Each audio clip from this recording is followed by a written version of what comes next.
I'm actually a little shocked we got to this point. With this being the 4th video on Danmachi, I don't even like the show that much. But it's the longest running video series on the channel. Well, not counting these, but shut up. How did I watch this? How did I talk about this? How did I talk about this show? Like, I haven't even made a hentai video yet on this channel. Danmachi Season 1 is the best season of the series. Thank you. And that concludes my TED Talk. But Season 4, dare I say, is much better. Like, Season 2 and 3 were like cold pizza in the morning. It's like when you have to pick up your girlfriend from the airport. Let's go. Please don't. Now I want to see you eat this melting ice cream. It's a pack of mid. Like, not bad, but completely different from the original reason of why I watched the series to begin with. Personally, I did think at some time Season 2 and Season 3 had a really good story, but it was just fake deep. Still, I applaud them for trying, because not a lot of animes actually try very hard. I'm looking at you, Classroom Elite, you don't try very hard. But Season 4 reminds me of why you watch the show to begin with. Season 4 is the closest thing. Did I say ting? Yeah, Season 4 is the closest thing to that feeling I got in Season 1. The producers were in the board meeting like this. Alright, Season 4, we're gonna get back to dungeon crawling. And we're gonna just put in a simple plot that people are gonna fuck with and add a bad guy who's just gonna do some evil shit because he like doing evil shit. Plus, we're gonna give Bell his plot-breaking, overpowered protagonist moment, at least a couple times. What about the other shit that people don't like? Yeah, just cut it out. Just actually tone it down. What about the rich plot that people loved in Season 2 and 3? You know, let's tone it down. No, scratch that. Let's just butcher all of that. Let's leave it out. Like tying in the harem romance plot where he meets a new girl in the dungeon and the girl would fall in love with him. Nah. Let's get rid of that. Let's still keep his harem, but no actual romance scenes. He can have Mari, Lily, and Hestia, but let's make that new girl a literal fucking GPS instead of giving her any main focus. What about Freya and Hermes meddling in the season? Yeah, let's cut all that shit. Like, they're literally not gonna be in the season at all. What about his team? Yeah, plus instead of him having to carry this trash-ass team who have no development, dialogue lines, and are so forgettable, I can literally call them by a different fucking name and the audience will believe me. Let's give him an actual squad with a training montage.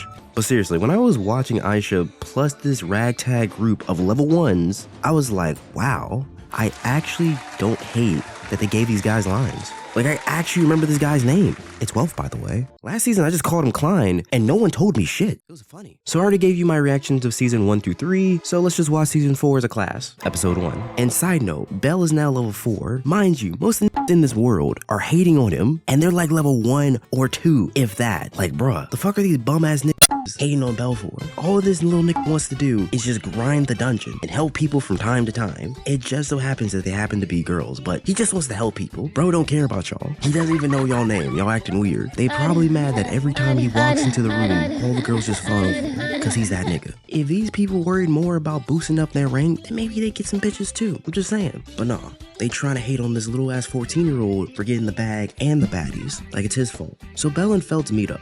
You know, catch them a bit with each other since, you know, Season 3, the whole town just joined forces to hunt them down. But yeah, when they get done talking, Bell is saying how he's committed to getting stronger and exploring the dungeon still. And Feltz is like, I detect a hint of bitch in your voice. He said hesitation in the actual anime, but I'm translating. I'm just like, god damn, what the fuck do you say after that? But I guess Feltz was trying to motivate him and saying, if you really want to help us out, you gotta get to the final floor of the dungeon. There's something there that can help us change the world. At the guild, Ian is getting hit on by some adventurers. Let's start with the elf. You look like Karen Vanessa was trying to look dangerous. You look like you wear a blouse. You look like the type of person to buy some new shoes and try and show them off. Wait, is that a single shoulder pad I detect? You guys already know how I feel about these things. The fuck are you protecting? Like, if a person decided to poke you with a spork, you'd fall down. Next, let's talk about this elf, who funny enough ain't even short. Like, you already failed the first requirement to being a dwarf. So then Belle walks in, and Ina completely switches up her tune, giving him a letter. The letter basically wants Hestia to go send her guild off on a mission. Hestia's like, fuck man, I only took up this position so y'all niggas would treat me better than other people. Honestly, fair. The current roster for the Familia is trash, so Lily has to go off and recruit these two from the Apollo Familia, now Micah Familia. Daphne is cool with going, and she's the one who kind of speaks for the group anyways. And she's like, I'm cool with going, but you're gonna have to be the strategist, Lily, because otherwise you're just gonna be a liability. Saying it's because she's a level 1 strategist. Wait, what? Let me go check that real quick. Well, I'll be damned.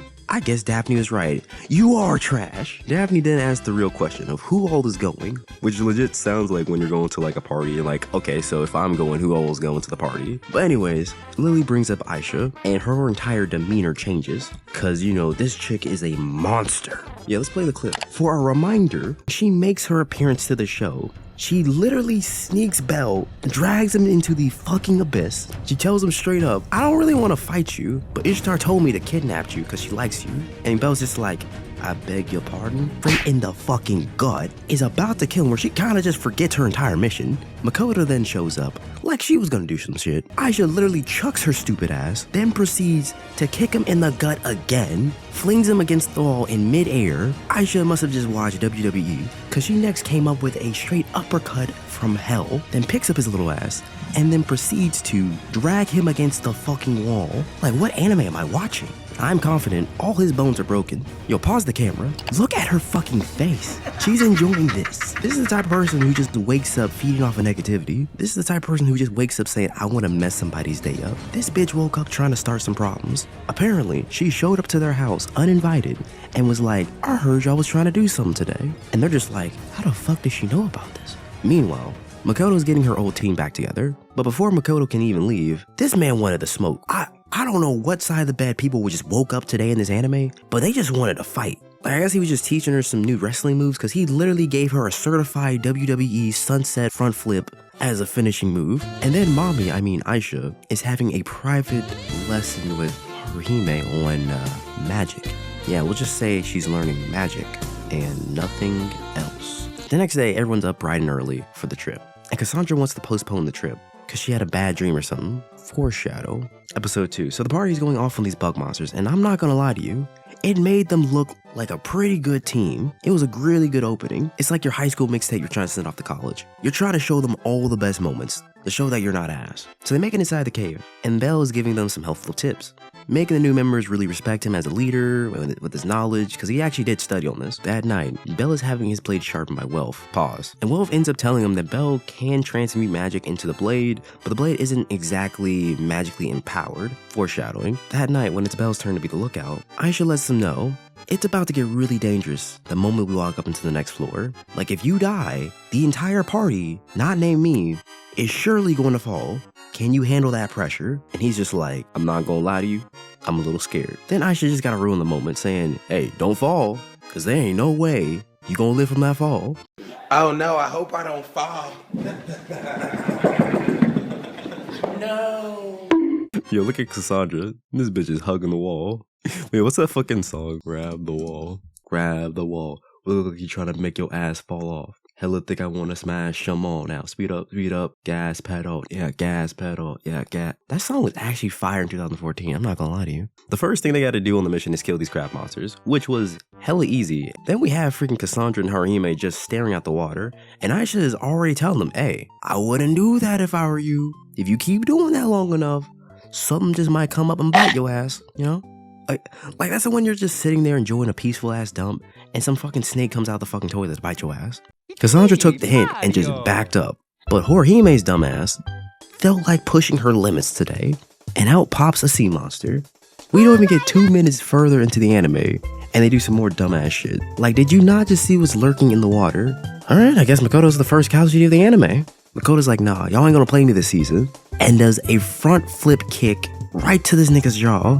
The party keeps walking forward, and the group sees the elf from episode 1 with his arm torn off. This guy just passes out. He's on life support. Who could have done this? Who's the big bad of the season? It's Moss Huge. Yes, an overgrown weed with a mouth. This is the literal isekai embodiment of Oscar the fucking Grouch. Yes, this fucking overgrown Muppet is giving these niggas the work. This shit was kind of funny to watch, I'm not gonna lie to you. Like, imagine the mug Pokemon grew legs and started swinging a club around. Wait, did this thing just use needle arm? Yep, it's official. This thing's a Pokemon. So basically, it shoots out these freaking parasite needles that makes the host unable to move, sapping their life energy. Plus, an added bonus, it's a GPS so he can always find you. And it regenerates, growing tighter if you cut it off. This imitation grass Pokemon plays dirty, like it poisons you, then runs away, then it comes back later when you're most scared of it to eat you. This is literally Pennywise if he was an actual garbage monster. That's just evil. Not to mention, he literally gains XP to evolve every time he eats monster stones. Like I said, an evil ass mug Pokemon Ostergrouch with limbs. Craziest shit ever seen. So Oka's girl got shot, and the group is just wondering what they should do with this. They can run back like some bitches and hope someone knows how to heal her, and then as well have a stronger familiar take care of this mess, or they can fight and hope if they kill it, everyone goes back to normal. With this explanation by Cassandra, Bell has them vote, because I guess they're a democracy, and they choose to go hunt it down, and we find out that the elf was the real one in the situation, trying to be a decoy for his party, but that thing just caught him. He takes them back to where he saw them, and bruh, this thing is literally a demon. Like, this moss monster made sure his entire party is going to need amputees. Plus, he hid himself to make it look like he was this dirt pile, but nah, he just like crucified somebody. And he appears literally out of nowhere after they realize this. And Bell's just had enough at this point, and he fires a firebolt at this overgrown weed, and it runs away. Bell chases after it, and the moss monster just trips him, using a vine underneath him to drown him. So yeah, Bell's dead. Understandably, Lily is losing her shit this moment, just shit in bricks. Luckily, Bell makes it into like a waterfall, and he just so happens not to be eaten by a whole bunch of sea monsters. For some particular reason in this pond, there's no freaking sea monsters. That's crazy. Plot. But after he gets out of the waterfall, he's attacked by like 100 of these winged demons that are going like 100 miles per hour. When I saw this, I was like, there's legit bullet monsters in this anime? That's crazy. Even Bell had the thought like, well, I guess this shit is it then. But then he starts thinking about Ainz. So yeah, through sheer willpower of trying to clap some cheeks, he stays alive. Episode 4, Bell manages to win, and then he hears the clapping of this mermaid. He looks at her and sees she has no bra on. So her whole thing is her blood heals people, and that's gonna be like a real important thing in this season. Meanwhile, Bell's party catches up with the dwarf, and he goes into detail about the moss monster. And apparently the moss just waits outside the safety zone and attacks the weakest adventurers to level up. With the reason why he hasn't been killed yet by higher ranking adventurers is because it never appears if it feels outmatched or intimidated. Yo, this thing has a literal fucking scouter. It can just tell when somebody's stronger than it. I didn't know there was power levels in this anime, but I guess there are. When they get to the floor exit, surprise, surprise, it was waiting on them. And it has a literal army of crab monsters. Mari catches him staring at them, so she decides to put on a bra for his sake, guiding him back to the party, a literal GPS. Episode 5. The party is able to show they actually got better. Like Cassandra's healing them, Wolf and Oka are acting like tanks, Daphne and Makoto act like assassins, Aisha's obviously being the leader of the raid party. I guess you would call it the paladin. I don't know raid parties in WoW. I don't know. Well, Lily's just staying in the back strategizing using lightning dagger, which I didn't even know she had. Even Horihime improves, where they're now able to use her Aura Fox effect to give a level boost to 5 people. While they're doing that, the monster is busy eating the rest of the monster stones. He's literally eating his own minions. Then this thing evolves to like some deer, parasite, grass type Pokemon.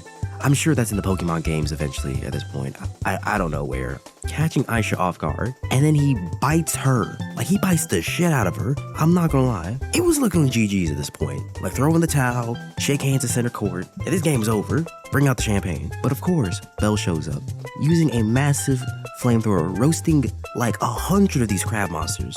And then he challenges the moss monster to a 1v1. It's kind of funny how like Daphne had to ask the group, hey, why aren't we just like jumping this thing that's been beating our ass for like the last, I don't know, like 4 episodes? Which is literally the question I ask every time Goku and the gang has the main antagonist cornered. But I don't blame them. Bell always makes this fight looks hella entertaining.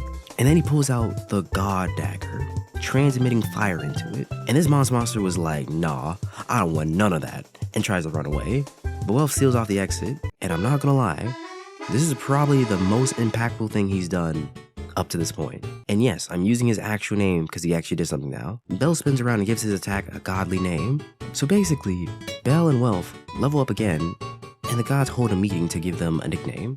Freya goes first, outright just showing how thirsty she is at this point. You know, she's on the prowl for some new dick. You know, the usual. But I just want to say one thing. Excuse me, ma'am. He's 14. Yo, like, can someone get Chris Hansen on the phone and get her? FBI, open up! Lily spends the entire day trying to have a date with Bell.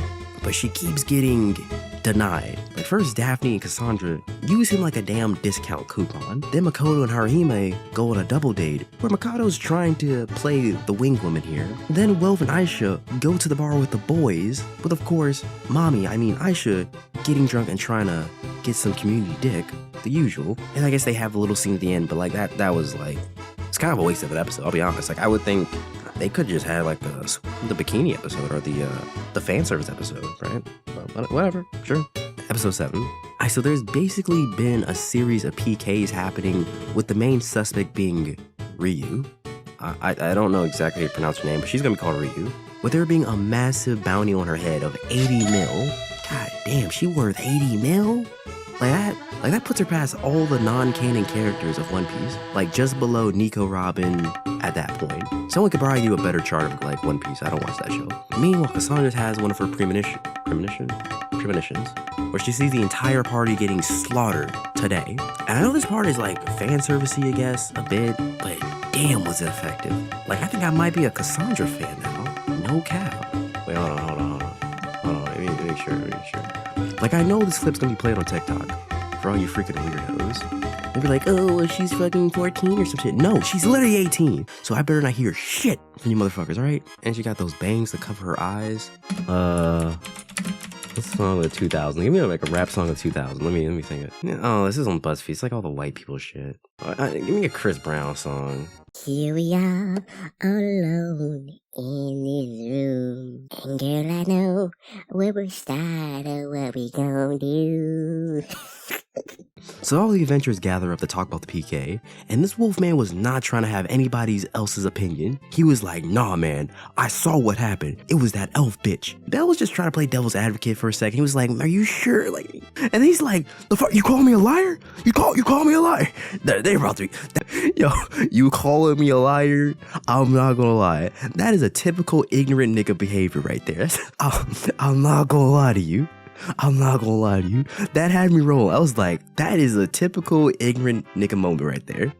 Luckily, Aisha pulls Bell to the side and is like, okay, we gotta leave. And the party has a meeting, and they come to agreement that she didn't do the PK, deciding to secretly try to prove her innocence.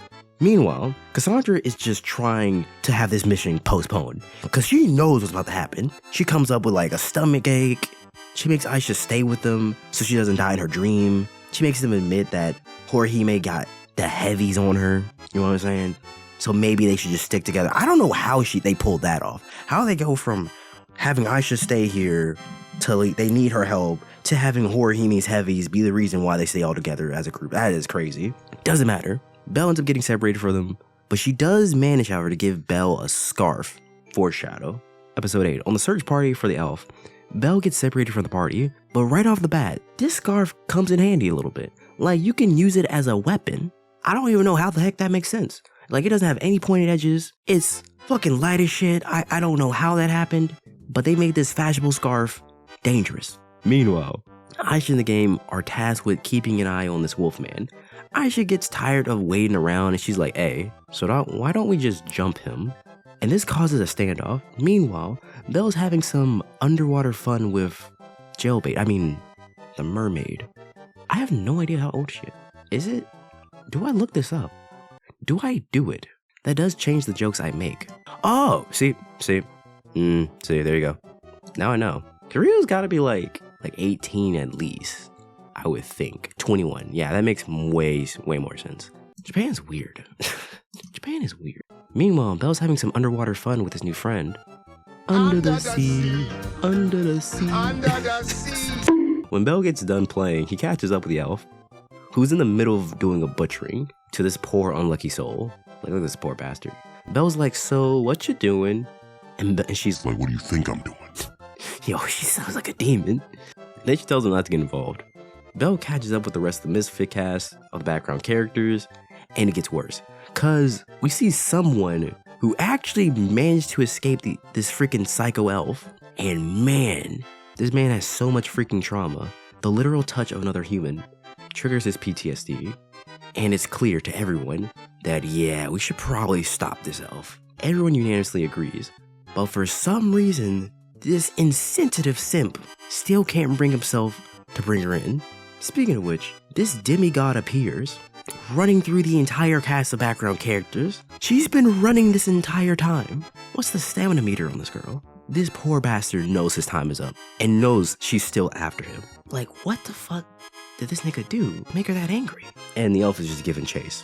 Episode 9, Bell manages to catch up. I don't know how he did it exactly, and now he's in the middle of them. Ryu tells him, "You're in my way." Ryu breaks it down to him like this: "If you don't step aside, I'm gonna put you down." Bell just wants to ask her, was she the one responsible for what happened to the guy outside the gate? And she's like, "The fuck no." And then he literally moves aside and lets her do what she was gonna do. This part just had me like, what about the other crimes? That was just one. She did the thing to the last guy. Did you not see that? You saw that.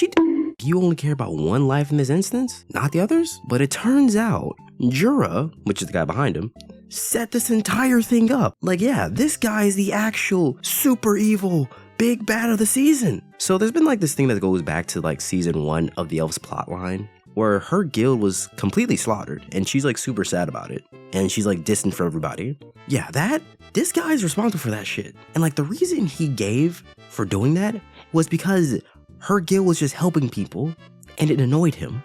Like, bro, whoa, that's another level of evil. You just got annoyed because niggas was being nice? Like this nigga, yo, that's the epitome of people were having a good ass day, so I ruined it. Oh, what the fuck? So he lays out traps for them, but the traps don't work.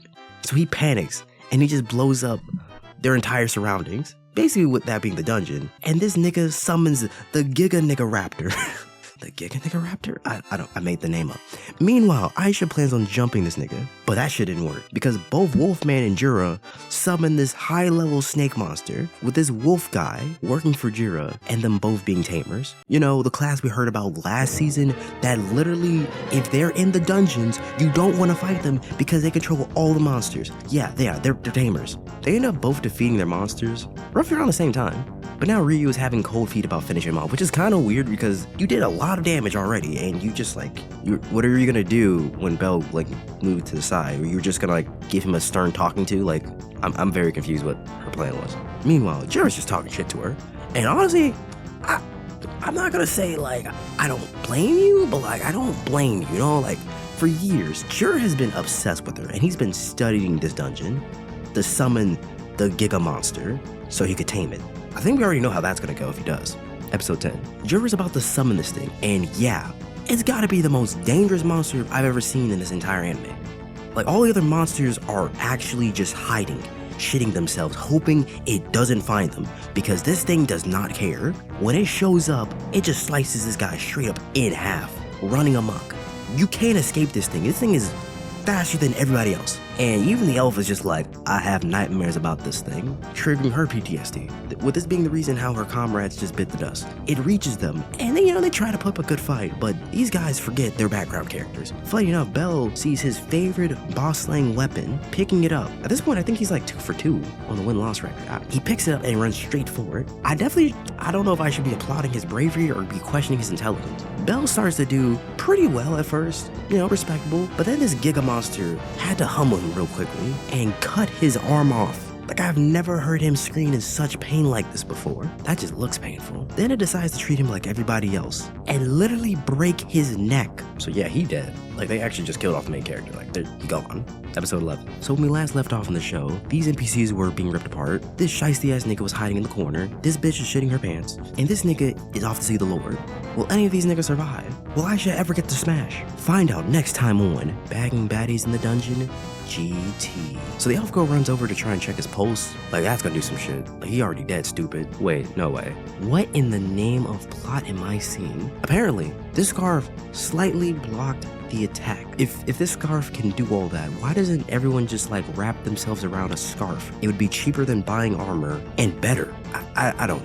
This anime is so fucking stupid. So she decides to heal him, which I don't even know if she had the power. No one said she had the power. I guess because she's an elf, she has the power, but no one said that shit. Meanwhile, the rest of the background characters are just getting slaughtered. Eventually, she grows a consciousness and decides to help them, but she was getting folded too. Like, how did you expect to win the fight or even put up a fight when you have a legit wooden sword?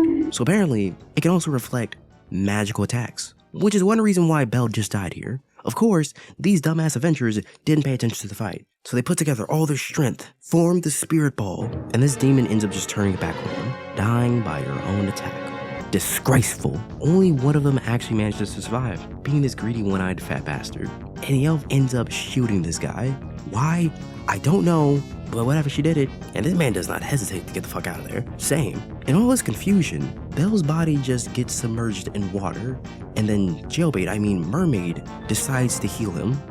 So apparently, mermaid blood is equivalent to a phoenix down, a maximum tomato, a roasted chicken in Smash Bros. So he gets back up, and I don't know what happened to this thing, but this demonic creature just got nerfed. Like, I don't know. So he gets back up, and I don't know if it's because they played his theme music. Like, Bell is literally just running and flailing his arms around, and it's afraid. Like, someone's fighting back. I don't know what to do here. Throwing a flamethrower at this monster. I guess Bell didn't know it had a fucking mirror force. Oh shit, the dragon activated Bell's plot armor. I'm not gonna lie, this scene's actually kind of cool. He grabs its arms and does a spinning attack while it's down. Jura, the real mastermind behind this entire season, makes his entrance, taming the demonic monster, and like you would expect, the monster literally just slices him in half. Like, this guy really thought he could tame a level 100 Giga Chad. While this is happening, the snake monsters were sore losers and they just come back to life and get revenge on Ryu. Bell hobbles over to defend his princess, and somehow, some way, they go underground. The snake monster ends up just dead from it apparently, but like, they're fine, and they just wake up further down in the real high levels of the dungeon. Like, what they were facing were like level 4s. This is like level 8, 9, 10s. Like, it's completely different. So yeah, that kind of just concludes season 4. I hope this is the last time I talk about this anime a little bit. Go watch the other videos, catch up on my opinion about it. I guess I'll see you the 5th season of Danmachi. Like, even saying that hurts me a little bit. But yeah, make sure to like, comment, subscribe, other YouTube shit, do it. It ain't my first time, but baby girl, we can pretend. Let's bump and grind tonight. It never ends. Let me take it out. I really wanna take you down and show you what I'm about. Can I take you down? Body on it, oh, body on it, up and down.